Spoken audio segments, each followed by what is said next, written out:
I bought the Anarchist Cookbook, but all that stuff tastes terrible.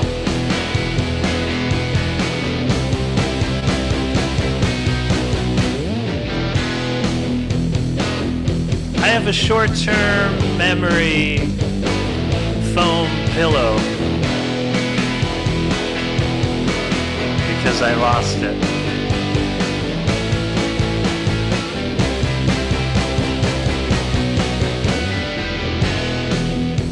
Last night I fell asleep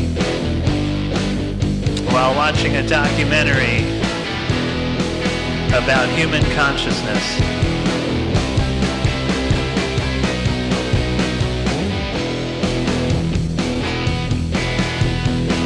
I've been trying to quit chewing gum, so I started smoking.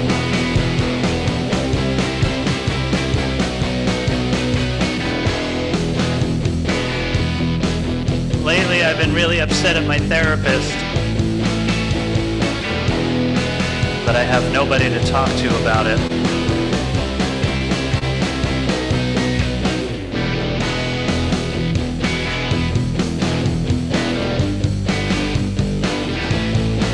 My cat wanted some catnip, but I sold her a bag of oregano instead.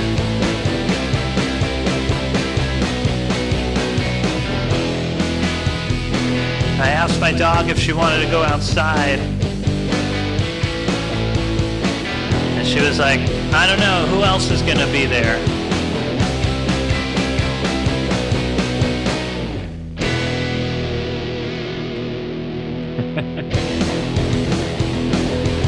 Welcome to Dustin's Vinyl. Here's your host, Dustin Chafin. Anthony Kapfer, everybody. Nice job, Thank buddy. you. Always great. The little comedy music up top. I love it. yeah. I love it. I love it. I have jokes. Like that I that do new, sometimes. new deep voice you're doing too. Very exciting. So yeah, I like the catnip. You gave your cat oregano. I remember one time I remember New York was always so foreign because you just like you had no idea what you just believed everybody on the street and everybody was like not gonna rip you off or whatever. I remember one time I tried to buy weed in Washington Square Park, and I gave the guy money. And then he just ran. He ran? He just sprinted across the park. And I chased him for a long time because I'm like a cross-country guy, so I can go forever. And I was just like, and I was like, what am I doing? I'm going to chase them to their den, their little lairs, That's what they want you to do. gangster den. Yeah, exactly. And they just beat the crap out of me and take, whatever money I have left. That was really funny. But yeah, that's it. So it's exciting. Today we're gonna get into stand-up comedy albums. So let's bring in one stand-up comic and then a dude that's just around, but we like him because he knows stuff. All right, give it up for Jeffrey Paul and Adam Holtz, everybody.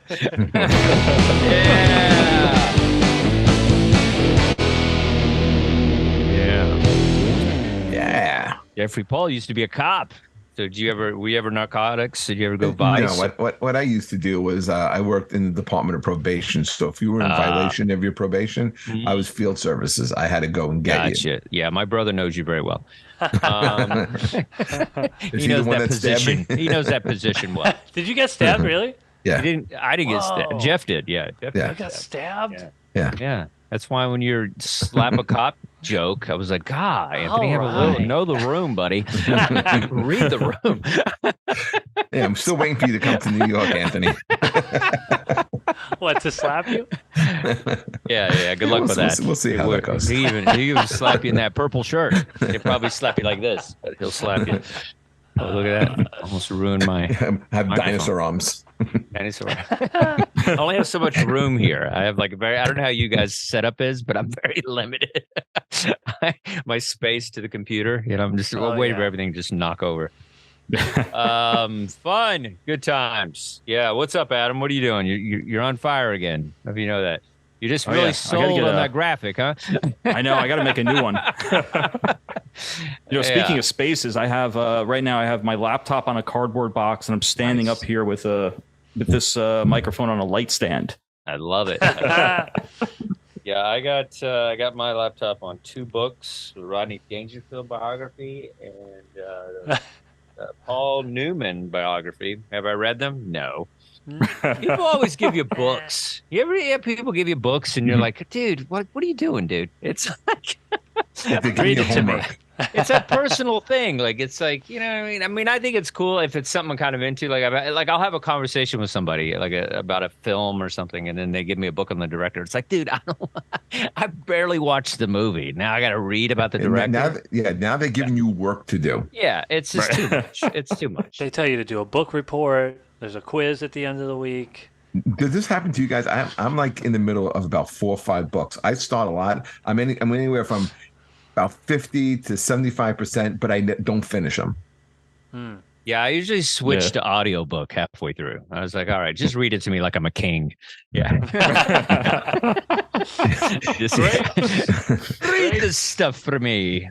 I don't have time for words and eyes. Yeah, that's how we do. Today we're doing stand-up comedy, which I've thrown in there because nobody really talks about comedy albums, really. I feel like it's a missed art form sometimes. I feel like I feel we did this once before. We have done it. Me, us, but not the world. I don't think the world is discussing comedy albums, is what I'm saying. I love it. We didn't do that on this show. I said we do it. I said the rest of the world doesn't. Jesus. Just slap him. Slap him across the face. You know what? I'm taking Anthony's side on slapping the cop thing. I'm changing. This is blue. Let's change the color. I don't want to change the color. If you change it to purple, he's wearing purple. Yeah. So blue or purple, you're still supporting. Jeff. No, it's actually a Genesis shirt. Oh, Genesis. Green. We're going green. I don't even know what that means. All right. Invisible Touch? Was that? Yeah. Invisible Touch? Yeah. There That's you go. the I Can't Dance, I think, right? Is it a Genesis? Yeah. I hate Genesis. Really? You guys like Genesis? I love the Invisible Touch album. I know I can't take it. I hate it. What about you, Adam? You like Genesis? You know, I never really got into them other than Invisible Touch. And I know that's the one that's the mainstream one. Yeah. But you didn't like Land of Confusion? Oh, I love that. I like the cover of that. Who's that thrash band that does that? Have you heard that one? That's amazing. Yeah. Who does that? I mean, that's amazing. I think it's either I got to look that up. I think it is Disturbed. It's fantastic. Yeah. Is it Disturbed? Yeah, do a Genesis cover? Yeah, it's great. It's so good. Really good. It's kind of in the vein of that Michael Jackson when you like Disturbed. It's Disturbed. Yeah. It's like that. It's like really just hard. It's good though. It's really good. Yeah, Genesis is one of those bands where it's like everybody talks about how good they are, and you're just like, okay, I'm sure they're great. And then I don't, I don't know. I just couldn't do it. I don't know, all these talented people are in one band, almost like it was a super band before they were, they were big or whatever. But I don't know. I just can't get into it. There were 2 incarnations of Genesis. It was they were a really heavy progressive rock band with Peter Gabriel. Mm-hmm. And then they become a lot more mainstream and popish almost with Phil Collins as the lead singer. I hate Phil Collins too. Everything about there was a time in the 80s and 90s you could go years without you could not hear either Genesis or Phil Collins. I can't take. He ruined it for me. It's like overplayed. You too. I used to like all these people. There's so many bands that like I'm borderline Led Zeppelin. There's so many great bands, borderline Rolling Stones, where it's just like, God, dude, just like if you just went away for 4 months, it would be good. And they just continuously play all these. That's the beauty of this show. We get to check out new music. That's really good thing about this. Well, and we get to talk about music that nobody cares about anymore, like Genesis. Right. And then the Twitch kids are like, "What? Google Genesis. Genesis, is that the Bible? What is that?" Well, here's the thing about Sega Genesis. Last year was their final. Nobody heard you, but tour, I did. And it was the biggest. It was the biggest tour of the year. What was? Genesis. Oh, okay. This year? Last year. Boomers won't die. Yeah. Do you see the footage from that tour too? With, it's pathetic. With Phil Collins sitting on, he's very frail, sitting. He's not as old as you think. He probably did a lot of cocaine or something. Well, he's like rock stars don't age well. He's about the same age as Rick Springfield. Rick Springfield looks better than all of us. And he's First of all, Rick has a great plastic surgeon, by the way. He has a great hair guy. Great hair. Isn't he dying or something? Like he's not doing well. Phil Collins. Phil Collins. Yeah, he's doing terrible. He's having some problems. He can't sing, can't play. Like it's a whole thing. Tour. He's just out there. Dance. Yeah. I heard he's not like you. He's not a phenomenal dancer. I heard Animal from the Muppets was filling in for him. That's what I heard on solo work. I don't know if you guys heard that. Animal, huh? All right. Did you hear that Josh Freese is the new drummer for the Foo Fighters? Yes. Yeah, that's cool. It's the kid. No, he's not a kid. He played with everybody. He played with. I thought his kid was playing. I thought that was Shane Hawkins. I thought Shane was filling in. No, the guy who everyone who thought coming out of the gate it was going to be Brian May's son, because he played with them at the tribute concert and he looked like Taylor Hawkins, but the guy that got is considered like he may be the best drummer available. He was just insane. He played with everybody. He played with your band. He played with Devo. Yeah. Oh yeah, he played with Devo. He was touring with the Offspring. He canceled the rest of the tour dates he had with the Offspring to join the Foo Fighters. He's phenomenal. Still not enough to like the Foo Fighters. I like how Dustin will not give it on this point. He is towing a hard line on this one. I mean, I just try. The hero song is kind of fun, I guess. I don't know. I just can't do them. I can't. I try. I respect that dude. Probably the coolest guy in rock and roll, David Grohl. But I just can't do it. What they said at their induction and what he said about Rush, like they're great. I just can't. As a person, I don't think anybody's a better person than that dude. But music was a little bit better, right?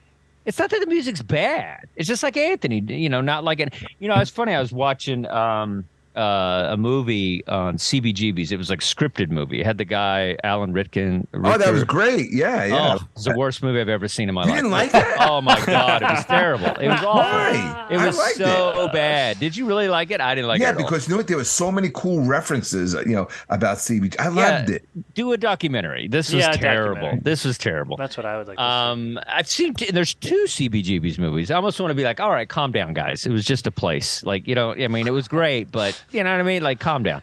It's just a place with a gross bathroom. Else. They would have just gone somewhere else. I mean, that's the thing. People get a little cocky about their venues. And I know it elevated a lot of people because I've helped comics become whatever, the CBGBs of the time. But sometimes it gets a little too pompous, But I just didn't like it. I hated Blondie. She was terrible.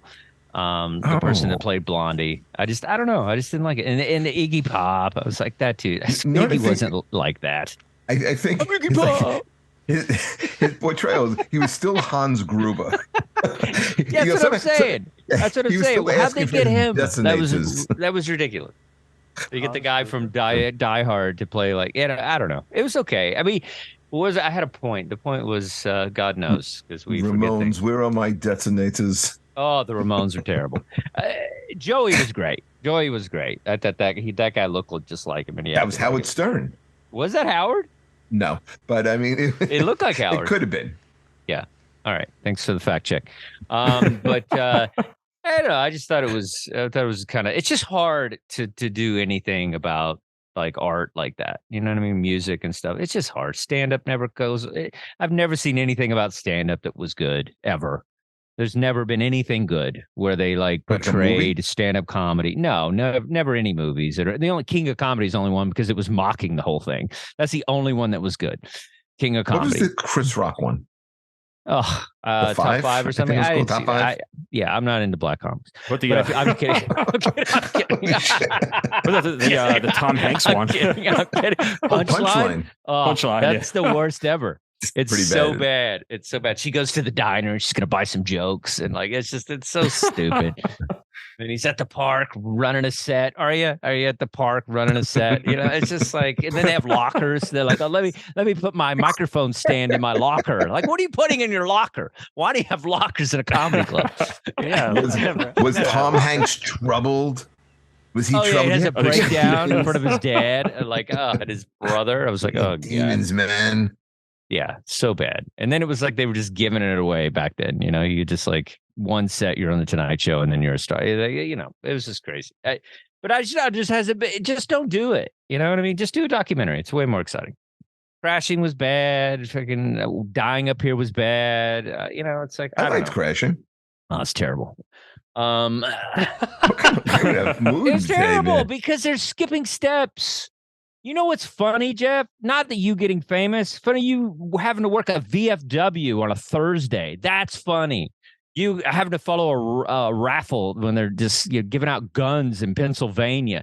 That's funny. Not hanging out with Sarah Silverman and then automatically 3 weeks later you're a warm-up comic making cash. That's not funny. The struggle sounds better than my weekend. What you just described.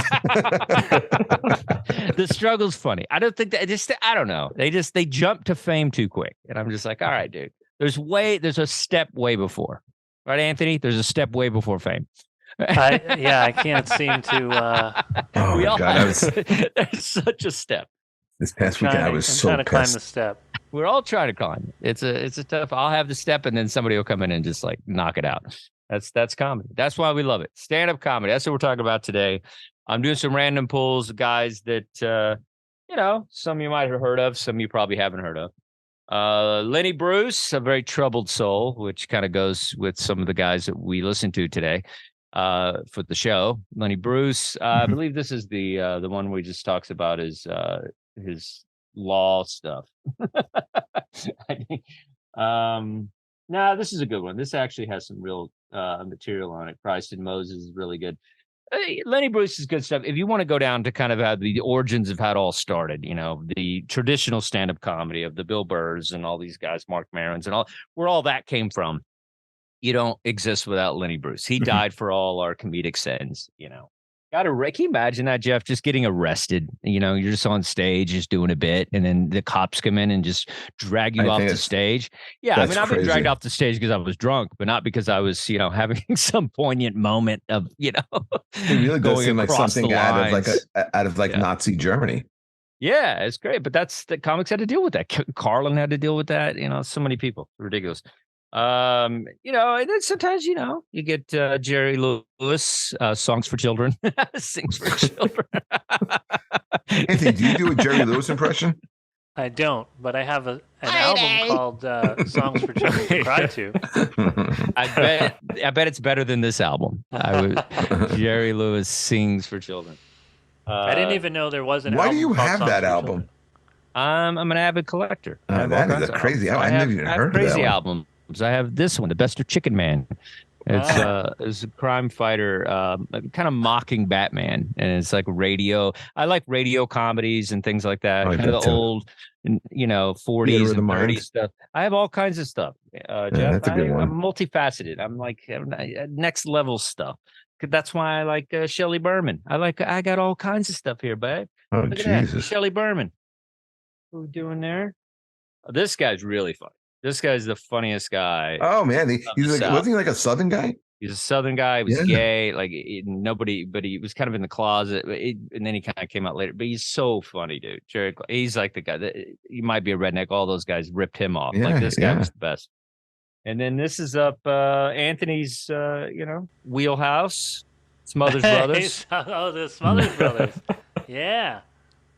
Guys were great. These guys were like the Lenny Bruce of their time as well. I mean, they got like shut down for mocking like the Vietnam War and things like that on Laughing and stuff. So yeah, these guys were way ahead of their time as far as like pushing the political line and stuff like that. But Smothers Brothers are great. And so it's such the best. I love a good, two-man team. It's always very funny to me. And I met these guys. They were fun. They were nice. Oh yeah. Cool dudes.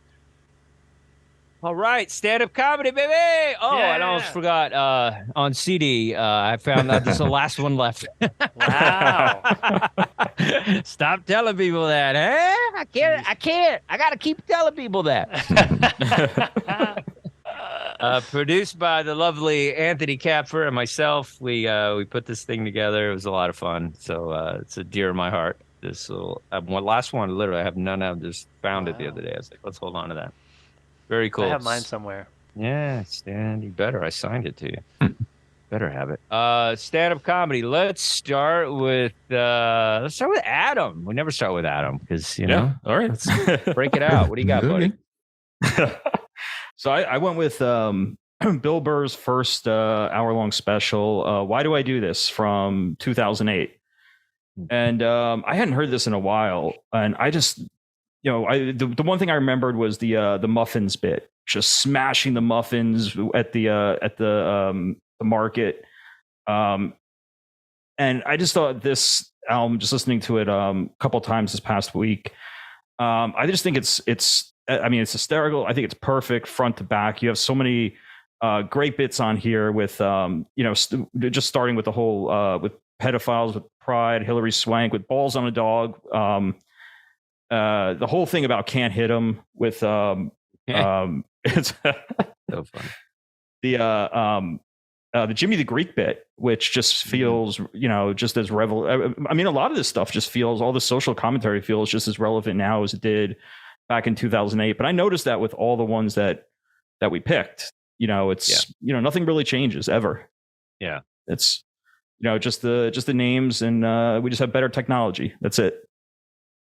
Yeah, absolutely. Yeah, I knew Bill Burr when he was Billy Burr. And he, was kind of a clunky style. Like, he hadn't quite found this thing that he has now. And so it's always interesting to see guys kind of get to the level, where they're at when they started and stuff. So I got to see, this guy do that. And it's funny. I think he's kind of like if Dice had been more skilled and less cheesy. That's what Bill Burr is. Like, he's able to talk about stuff in a way that you knee jerk get offended, but then he's so personal about how flawed he is that you go along for the ride. So, and I think, and you hear him out on it. And that's the thing, how, comedy's evolved from like Kennison or Dice or whatever, where it's like, they were just like, pop, pop, pop in the face, but there was no vulnerability to it. And, so him, like, talking about all this stuff, the pedophilia stuff is so funny, dude. I love that. That's so funny. And that's been going around on Instagram, that clip and stuff. He's like, you could just rub a kid's head and just be like, hey, Rusty. And now I'm like, get that thing away from me. So it's like, it's just so funny. And like, just all the stuff that he does is great. And I think he's really tapped into a voice that is, he's perfected ranting, but at the same time, it's vulnerable ranting. Like, he, puts it back on himself. I'm crazy. I'm a lunatic. Like, so he's showing vulnerability through ranting where most people don't. You see guys, that's their style, and they don't bring it in. They just like make it all about like shitting on everybody and everything, society and stuff, but they're not putting it on themselves. And so I like it that he does that. Jeff, you like Bill Burr? Seems like he's your style. Yeah, I liked every album that pretty much that we listened to this week. I really like this. I listened to this on Sunday. I got up early. I went for like a run and then a walk. So I was out for like about an hour, and so I got a chance to listen to this. And I like his girl voice. Like, like you can't hit him. I think that like, I hear the albums that we listened to this week, and then I get depressed because I'm like, why can't I write like this? Why can't I wish I could be like this good, because I think these guys are all great. I think this is Bill Burr at the top of his game. I really think this is a great one. Yeah, knocking the protein shake out of the muscle guy's hands. And you think you're good. You remember, like, I've like certain line from it. Like, I like that. Like the little like even like, hey Rusty, his red chest hair. Like, I think of like all these little jokes. They're just so funny, and they're just like these little peppers. Just make the bit so much funny. And one thing too is some of this is familiar with other, like Chris Rock has done stuff on this, and people have done similar bits, and that's what's cool to see somebody do something similar on, a woman, I'll shake a bitch or whatever. Like, he did a thing on it, and then Bill taking it somewhere else. So, it's reassuring that you could do a similar premise, but as long as you make it your own and stuff. So it's cool to see that when you see somebody doing similar stuff. And then, because even all the albums we had, except, Anthony's, there was very similar. There's a lot of similarities in kind of the material. But it was like completely unique to those guys that were doing it. So I think that's always, cool to watch. Anthony. So most of the time, I think you've heard me say, I'm not usually a big Bill Burr guy. Even though, like, I'm not saying he's not talented. He's great at what he does. It's not usually my thing, Wow. but I enjoyed this album a lot more than I thought I would. I've seen a couple of his specials, and I was like, whatever. But this album, I found it to be pretty funny. So I was surprised. I mean, I Was he know that mean they're to all. you? Was he mean to you and agree with No, you? no, no. I know that they're all funny. It's just not. When I mean, you know my pick. When Yeah. when I'm putting on a stand-up album or watching a special or something, I'm looking for something a little bit different than this kind of style. So Okay. he's great at what he does, but it's not usually what I'm looking for. But this one was closer than I would have expected Yeah. to what I like. Yeah, I think I kind of come and go with different styles of comedy, where sometimes it's nice to be taken out of the world and comedy and have something that's a little more surreal and funny and in a more wholesome way or a more Yeah. ridiculous way. And then sometimes it's nice to have like punk rock is really a version of like your feelings towards the government and what's happening in the world and all the ridiculousness and the hypocrisy. And that's what a lot of punk lyrics are, where they're just going at it. And so to me, this is what punk comedy almost, where you're just like going at society Yeah. and talking about what's happening. And so that's why it's it's closer to Bill Hicks and that kind of stuff. Yeah. That's Lenny Bruce, like it's really going at stuff. And so it depends on the mood you're in. Sometimes I'm in the mood for punk. Sometimes I'm in the mood for jazz. It doesn't go anywhere. Like it doesn't. It's like it just depends what your thing is, what mood you're in. So sometimes you can respond to. This particular album is probably one of his best. I think you catch Bill about 3 years in, and you're going to get to his best work. And then, just like a lot of artists, and bands included, when you start having to pump them out on a regular, it dilutes it a little bit. But this album is great. When he was hungry, I think some of the later ones that the specials that I tried to watch, it felt a little more like a one-man show, and this was more like he was doing bits. Yeah, And and people are never funny when they get married. You know what I mean? Like you just, kidding.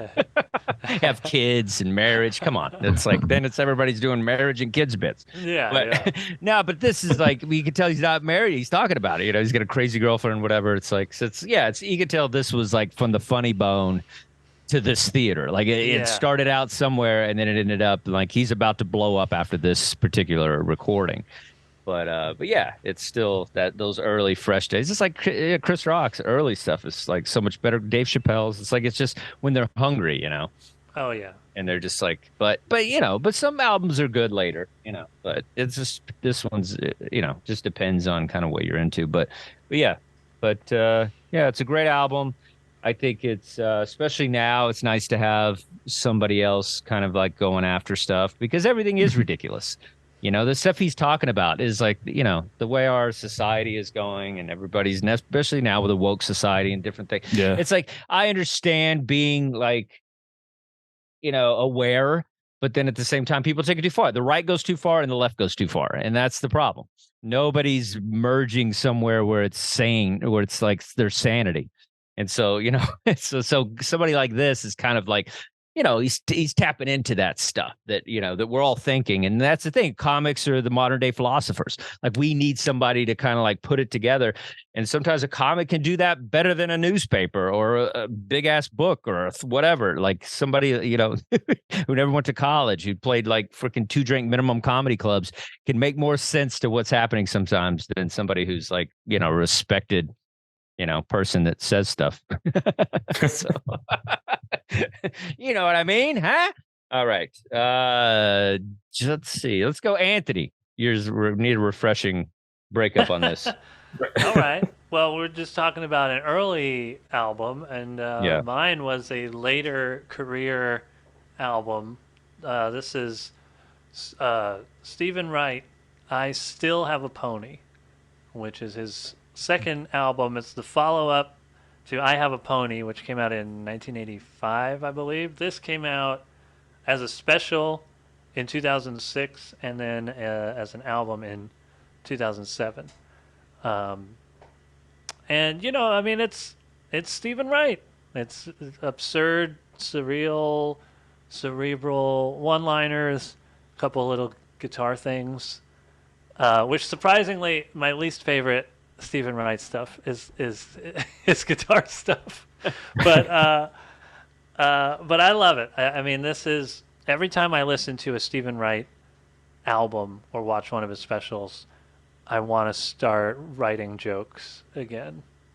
It just always makes me want to be like, doing what he does. So, I like it. I don't know how you guys felt. Yeah, we're all Steve Wright fans. It'd be impossible, I think, to find someone who's a comic or somebody who loves comedy that doesn't like Stephen Wright. I mean, he's a guy that just has perfected joke writing, and he's fantastic. I remember I learned how to write jokes, but 2 albums. It was like Sam Kinison, Louder Than Hell or something, and then this the first album that Stephen Wright did. I Want a Pony. I Have a Pony. And so I just listened both of those over and over and over. And if you kind of look at my style, you could see where those two would blend who I am. Yeah. But it's but that's the thing. It's like, there's something great about a joke. And sometimes you don't want to rant. You want somebody that can perfect a joke. And this is kind of a dying art form. A lot of the younger generation comics, they don't really kind of, they want to try to be Bill Burr. They want to rant about something, or they want to share a story. They want to try to be a storyteller.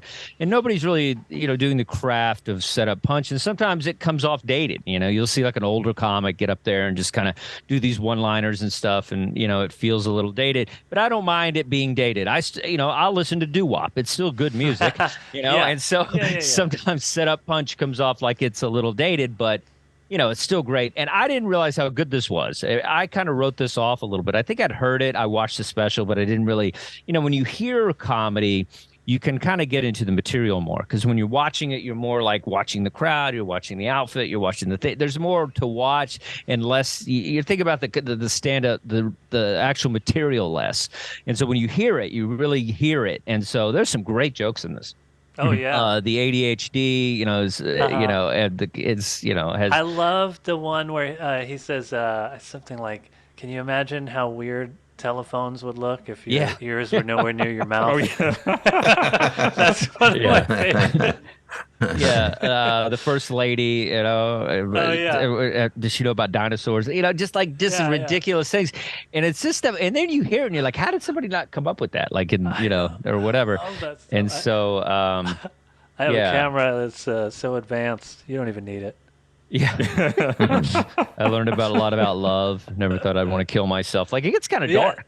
And he curses a little bit, which I didn't know he cursed at all. I thought it was completely clean comedy. I think twice, it was like a clean. Yeah. He said something about he wanted his shit to, he wanted to be a bird so his shit would be white or something. Yeah.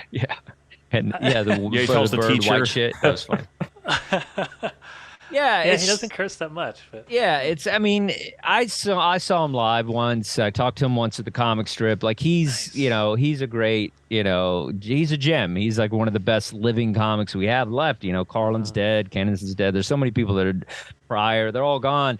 And it was funny because when he came up, everybody was kind of doing more of the Carlin thing. I mean, it was like Steve Martin and some of those guys were a little bit before him. So a little bit of that absurdity and stuff was kind of, people were kind of, getting into the more real stuff, more kind of raw stuff. And so when he came on, it was, like, who's this guy? And I heard that he had terrible stage fright, and just his tone and his delivery just really came from just being terrified of the audience. And so that kind of like subdued, like, hey, he really doesn't want to be there, and so that kind of became his thing. And then just seeing him with his ridiculous bald frizzy hair and the thing, and he holding the mic, and you were like, who's this guy who's opposite Eddie Murphy? Because that's what was happening at that time. It was guys like that were like leather suits and just sexy and hilarious and funny and running around and doing impressions, and then this guy comes on and it's just the opposite of that. Jeff, were you like Stephen Wright? Seemed like you're like a good joke. I was a big fan of his when he came out. It's funny that the last thing you just said, because obviously I was a huge Dice fan, and you can't get two polar opposites when they dress, their persona, everything, their acts. Out of the albums that we listened to, this is the one I liked the least. I did. Anthony, what was the name of the song with the guitar? There was a couple of them. There was there was that one when he kept when I was 3. name. That was funny. Oh yeah, the kitten song. No, what was the girl's name? That one annoyed me beyond belief. Really? But annoyed you? That's pretty strong. It did. I didn't like that one. And then you're just mad I don't like Genesis. I take out poor Stephen Wright. Poor Stephen gets it. Did he have a couple of callbacks from the previous album? Because the joke, I think, the joke with I wouldn't want to paint the world. Remember that one? Oh yeah. So I thought I like it. You're right about the art of setup punch. I think that's a great art. It's a very hard thing to do because you got to write a lot and test out a lot of material to get a long set. But I mean, and I don't know if anybody does it better than Stephen Wright. That's another thing. I mean, but I just think I enjoyed your choice, Dustin. I loved my choice, and Adams. Yours was good, Anthony. There were a couple of bits on it that, but especially anytime you played the guitar in that one bit with the girl's name, that part I just did not like at all. Was that the Mumble song? I don't know. No, it's like one of the third track. It's a girl's name. I'm forgetting it. Oh, yeah, I can't remember her name. Yeah. Well, the thing is like you got to break it up. It's like even like Rodney Dangerfield's Hour is tough to listen to. Like there's certain times where like and it's almost a little easier to listen to because he's so animated. So I think he gets away with a little bit more. But after a while, man, if you're not kind of putting a little bit of breaks on the setup punch, people get to. I saw him 30 minutes straight. He did this. And then he went into like, he did all guitar songs at the end. He just closed on guitar stuff. So it's like, I think the guitar stuff is to break it up, is to kind of make it like more of a full show, not just the repetitiveness of these jokes. No, I get that. But I think that's what's great about comedy. It can't all be Bill Burr and all these. It can't all be that. It's like I think it's like it's nice that you can break it up, just like music. It's like you can't just have like you like a good pop song, you like a good whatever. It's like it's a Broadway tune, and you like Iron Maiden. Like that's the beauty of music. I think comedy has that too. I think the albums that we listened to today were 9s and 10s. I think this one was like a 7.5 to an 8. So that's what I'm saying. I mean, well, that's what you think. I think they're all 10s because I know how hard stand-up comedy is. And so how hard it is. And so Anthony knows how hard it is. And Adam, we'll include you on something one day. But I think the thing is like, it's so difficult. The fact that, first of all, I think I Have a Pony is the top 3 stand-up comedy albums of all time. So to follow that as far as perfection, those jokes are perfect, and they all will make you laugh if you heard it today. They're still perfect. And so, I mean, I can't. What is it? The C-section. I was born a C-section, so I leave the house, I go out the window. I mean, come on, dude. Like it's like perfect jokes. They're perfect jokes. It doesn't get any better. So I think it was so difficult to follow that album. And that was a very difficult thing. And, and 2 of the artists that are on today that we're talking about today, both only had 2 albums. There's Greg also only had 2. And so it's very hard to follow a good album. And so I think it was like the fact he did it way later too. I mean, my God, what was that? 15 years or something? I think it was like 22 years after. 22 years after that first album. And I think it was nominated for a Grammy. It wasn't? Okay. Yeah. And I just think it's hard to like, Tull was nominated for a metal Grammy. What's up? Jethro Tull was nominated for a metal Grammy. Right. What's a metal Grammy mean? Yeah. What's a metal? Heavy metal? Oh, heavy metal. Okay. Yeah, you really hate Jethro Tull, huh? I feel like I don't. I just don't think they should have been in that category. Whatever. I don't. I mean, the Grammys are what they are. It's like you get upset that Pat Benatar it took this long. Like you get upset about that. That's just it's as important as the Grammys. It's the same freaking thing. It's just other people making money off an artist. That's all it is. But I don't know. I think they're all great. And today, I think stand up is so difficult for people to kind of agree on. So, I think it's great. I think it's just a departure from all the stuff, because I tell you this, though, 3 albums we picked, they all kind of sound the same. Mm-hmm. So I think this album at least is different. Those guys are just variations of each other. I think my guy did it best. That's because I'm, biased. But I think they all kind of 3 did it. It's all the same shit. It's like they could all be the same comic. Whereas I feel this is completely different. This is Zappa. This is different. This is this is going out of the zone a little. Because it's easy to rant. I'm ranting right now. Like, it's easy to rant, but it's hard to write a perfect joke. And I think Stephen Wright should get more credit from you for just because he did a guitar thing about kittens. I didn't like it. I know. It's like, you don't have to like it, but I can still argue about it that you should. You're arguing. I don't know what you're arguing. Who you arguing I'm with? still going to argue that it's a 10. It's just like, that's your version. I don't think it's because you don't like it doesn't make it not a 10. Elvis Costello is a 10. I would never say he's not a 10. I just don't like him. That's the difference. You're saying he's not a 10. No, to you, to me, yeah. I'm saying, okay. Yeah. That's what it is. I mean, like, I think you go with emotion. I think you go with gut reaction, and sure.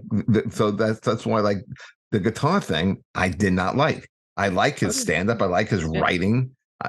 Again, I listen to that. I'm like, why can't I write jokes like this? You ever seen that? Gets me mad.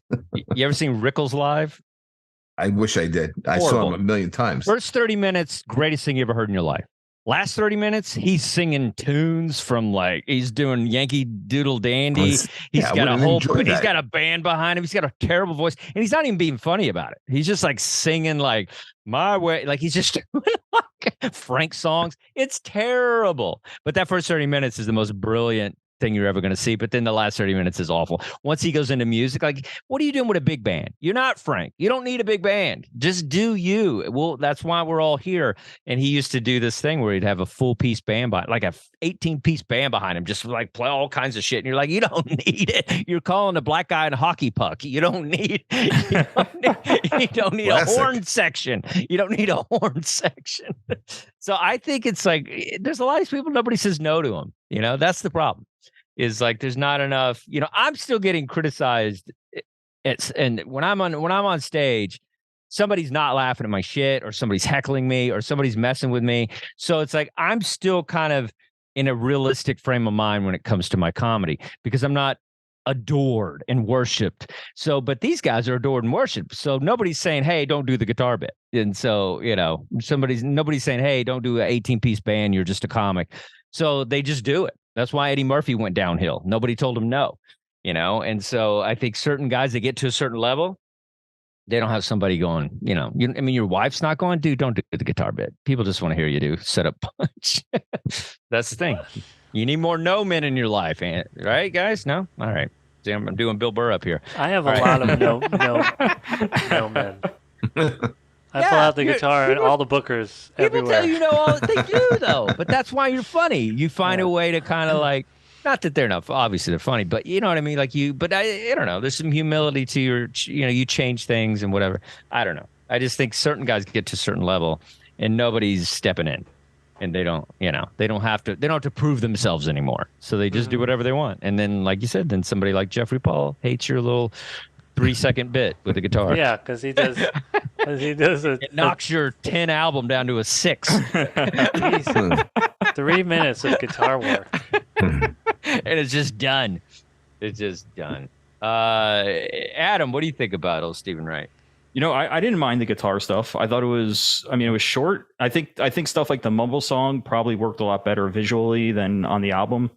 But I think when you mentioned Zappa, I think I Still Have a Pony is it's so much. I actually think it's further out there than I Have a Pony. I think it's more absurd. It's a little bit more surreal. I loved it though. I thought it was great. Stephen Wright was always one of my favorites growing up, and I mean, most of these jokes are just they're fantastic. They're well written. They're hysterical. I like the hitchhiker one where he says, I saw a hitchhiker holding a sign that said heaven, so I hit him. I forgot. That was great. That was a great bit. I also think like Stephen Wright's one of the few comedians out of all the great comedians that you can listen to and still enjoy it. Like when it was funny, when we were listening to the other albums, like everything is dated. It's about Obama. It's about this. Like it comes off. It's so 2007 or whenever it was. Yeah. Whereas this stuff, it holds up more like music. Like you hear it over and over and stuff, and you still enjoy the joke. You even know the punchline, and you still enjoy the joke. Whereas a lot of, the hardest thing is a stand-up is like people just, they throw us away when it comes to like doing the same act over and over. It's like, oh, whatever. Meanwhile, freaking Def Leppard can do it, and everybody loves it. But God forbid you go to a comedy club. I was at a comedy club one time, and some guy'd see me, and bought my album, and then I was doing some stuff off of it, and he just starts heckling me that I was doing the same shit. I was like, dude, I'm not the Rolling Stones. I got, I got a limited catalog. Like, calm down. Like, he got angry that I was doing some of the jokes that he bought off the album. I was like, dude, I'm sorry, man. It just, so yeah, people don't let comics do the same. But with, I don't know, with Stephen Wright, though, it was nice to hear new Stephen Wright bits because most of us don't know this album, but we know the other one. Yeah. So to hear that cadence and then it be something, because even if you've heard this album, you don't know the bits like the other album. So it's like then he just surprises you. So it was nice. I enjoyed it. That was great. Jeff likes it too. He's just trying to be cool. Purple shirt. His purple shirt is Genesis shirt. We're so old on this show. These kids are like into K-pop, and we're like, Genesis? And they're like, what are they talking about? Stephen Wright, what are you talking about?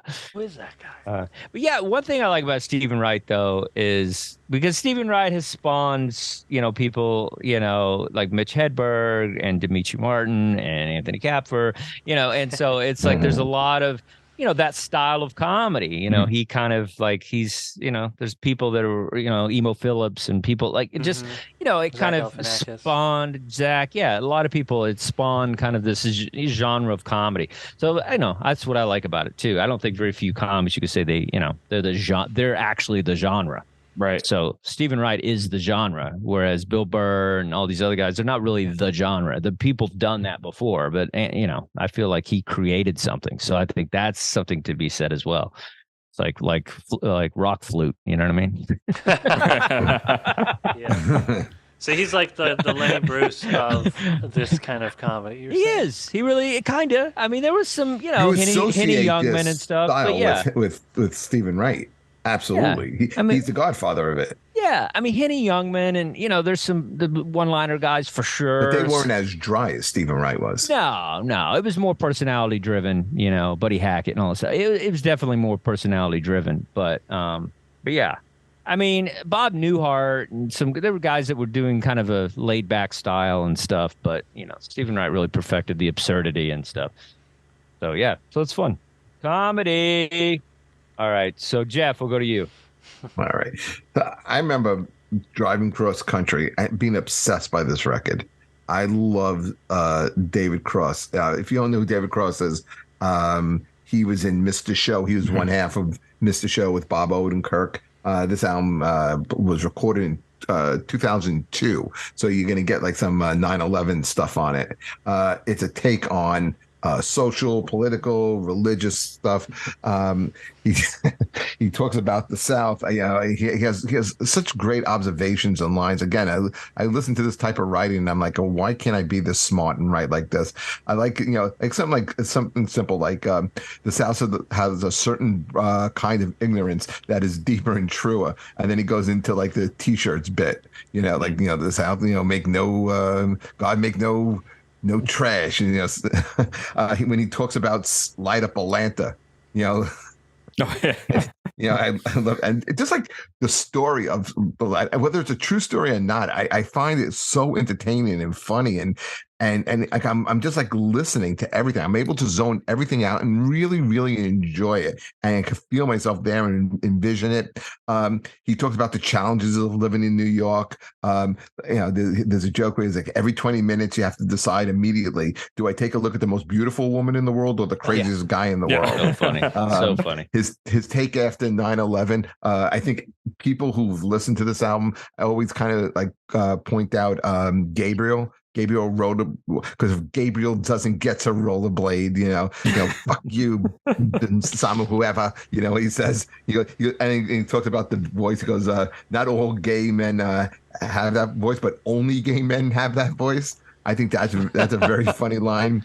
Talking about Ricky Henderson in the third person, Ricky Henderson, and I just find that so entertaining and funny. And then the squiggle bit. And even his take on religion and the Bible and the voice he does of the woman. I don't know much about the Jews, but I know you hate Jesus. Yeah, so funny. I mean, that stuff is fucking brilliant, man. I love him. Yeah. Why would you hate Jesus? I know you hate Jesus, but I find them good. I mean, I was going to actually pick what you picked, Dustin, but then I went back and then I was like, okay, if you're going to do that, I'm going to go with David Cross. And I was wondering what you guys thought about him. Yeah, I love David Cross. I listened to was it this album? I think it might have been the one before it, like right before he like got huge or whatever. Yeah, I think he's great. It's funny. I'm getting soft in my old days. I was listening to these albums today, and it's like sometimes I'd be sitting there and be like, that's a little mean, It's like, because I've kind of been around kind of family oriented comedy and stuff. And so it's like, sometimes it's like, and I'm trying to soften up a little.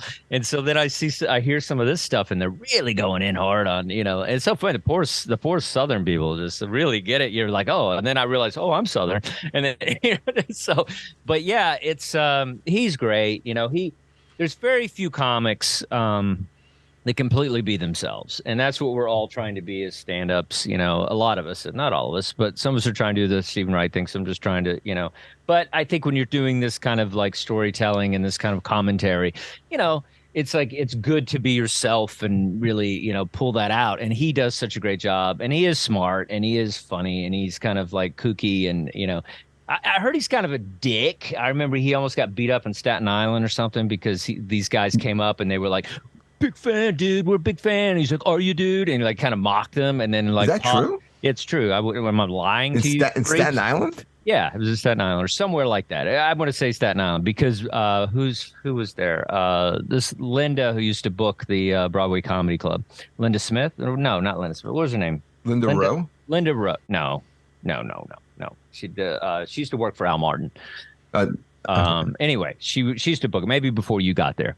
Anyway, her son was in a bar with him. It was a whole thing. Anyway, he almost got beat up. They had to escort him out, whatever. He ended up apologizing to all the guys because he was notorious for being dicky to his fans. And so there's something that tells me it's like that's how talented he is, where you can be a dick and still people laugh and think you're great. And so he's kind of like an Axl Rose of stand-up, where it's just like you can be a dick and you're still funny and likable to your audience. And so, it's a little biased. It's a little like if you didn't go to college and you're not white like me and you're not, then, you're an idiot. And so it is funny to listen to it now where I sense it a little more. I'm just sensitive to it for some reason. And so I don't know. It's like, I don't know if I see the world like that anymore because I used to fight against where I'm from. I used to see the world like that. And so these guys are idiots and stuff. And these people are dumb or whatever because you're Republican or because you're this or because you're that. And so I don't know. I don't have that anymore. I'm leaning towards a middle ground of how I feel about people. So when I hear this, I'm thinking, oh, okay. You're really kind of going in. I mean, how do you feel about that, Jeff? I don't know. I just do you sense a little bit of that? Because he's a very like, fuck Trump, fuck all this stuff. Like he's very opposite that. He is, but the thing is, I look past it because I appreciate the writing and the jokes. There was a theme like of all these comics, like saying the F word was like edgy because they said it. They all said it because it's like, I'm edgy, because Louis C.K. did it too. Yeah. Where you're just like, are you being called that or whatever? Like it's this edgy, like you're pushing the envelope. It's kind of like Richard Pryor saying motherfucker in the 70s. Like you're pushing this thing. And so it comes off as this edge, which is they're all great at because what they're saying is the commentary is spot on. And you kind of have to say it, I guess. But it is kind of funny that they're all they all said it in like this I'm edgy way. So I'm looking at except Stephen Wright. Only one. It didn't say one slur on his album. Well, and that's why Jeff gave him a 4 out of 10. Listen, if David Cross would have played the guitar, his rating would have gone down. Oh my God. No. You back it up. You don't know much about David Cross if you don't think he wouldn't do that. He did a whole bit. His closer on one of his big Comedy Central specials or whatever is the armless drummer. So he does a whole thing where they play. We're talking about this album. No, I don't care about this album. I'm just saying he does. I mean, have you ever seen the armless drummer? It's 5 minutes of somebody of drum, drum solo, and he's just going. And that's it. That's the whole thing. That's one of his big albums. Look it up. Drumless, armless drummer. It's ridiculous. I don't know that one. It's ridiculous. You would like. It's funny. It's silly. It seems like something that would have been a sketch, a bit on Mr. Show.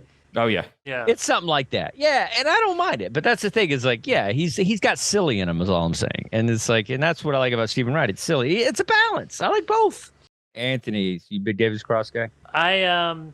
I love David Cross, and I love Mr. Show. I loved him in Arrested Development, and I've seen some of his other specials that I have enjoyed. I think listening to this as an album, I don't think it's as enjoyable as I would be interested to watch this special rather than just listen to it. Yeah, because it's also the special isn't exactly this though. They do cut a lot out.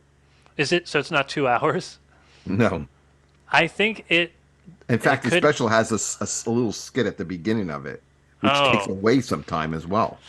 I would have liked this to not be 2 hours. I don't know that it needed to be 2 hours long, but I didn't expect this one to be the edgiest of the albums. When I heard the names that you guys picked, I didn't realize this would have like the most edgy material. Yeah, he goes in hard.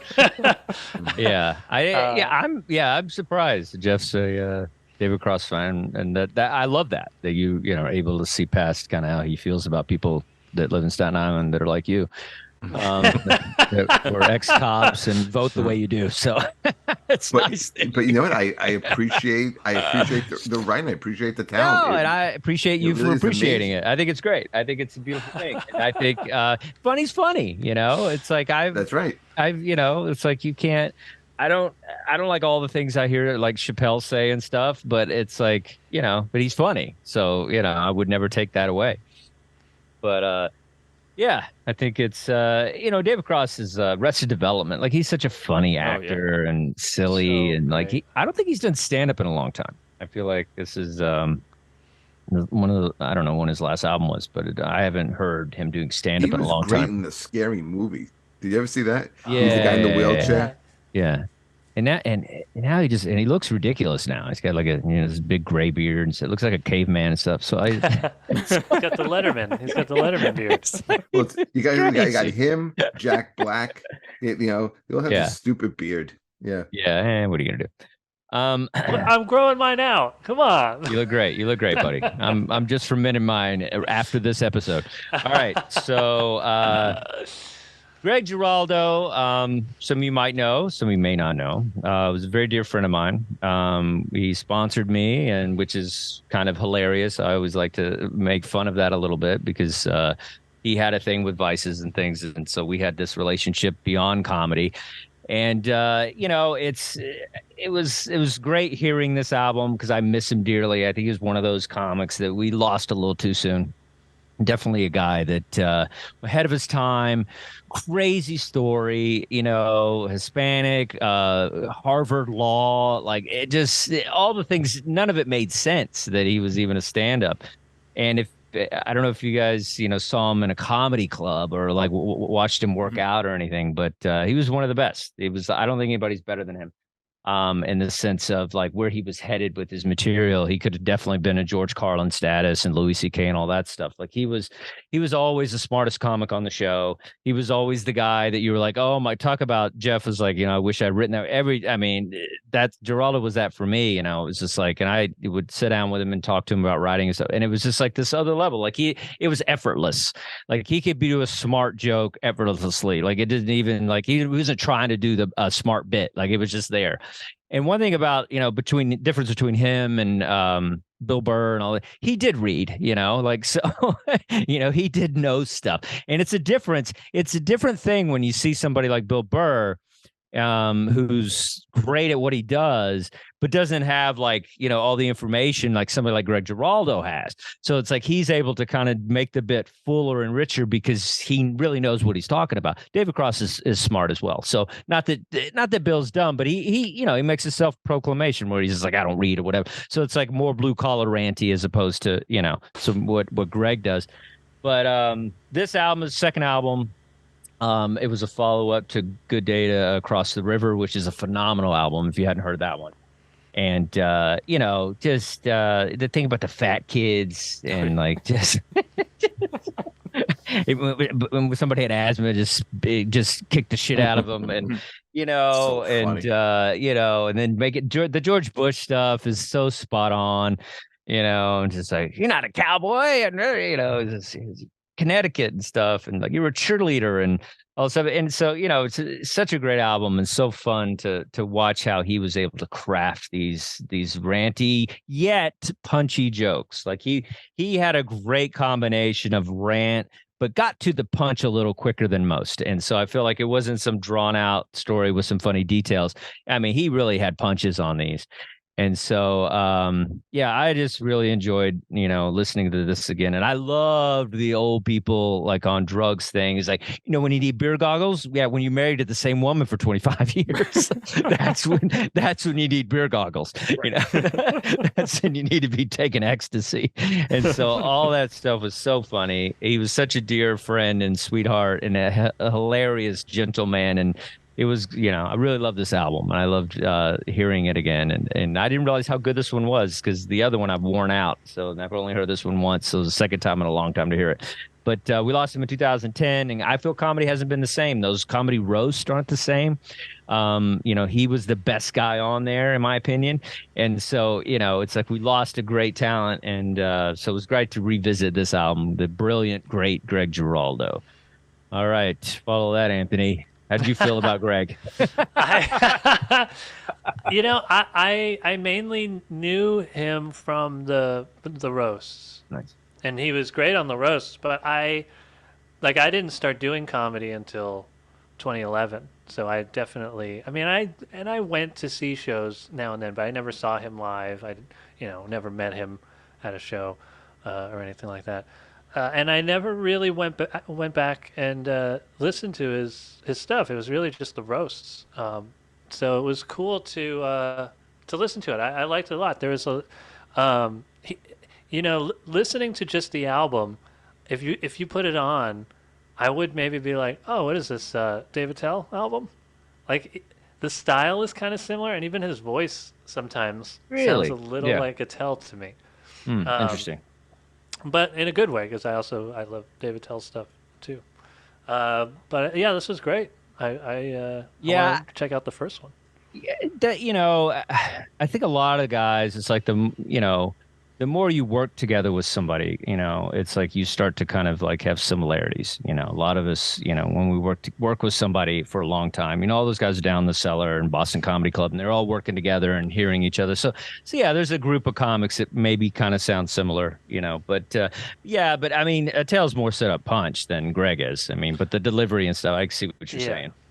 But that's a New York style of comedy, I think. New York. Yeah, it's just what it is. It's like, hey, you got 3 seconds to make this drunk guy from Jersey not heckle me, Like, and you're just like, and it had this rhythm to just keep the audience, kind of going.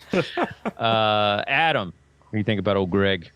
I did get to see him live at the Cellar. Nice. I always enjoyed his comedy. And even listening to him when he would guest on O&A.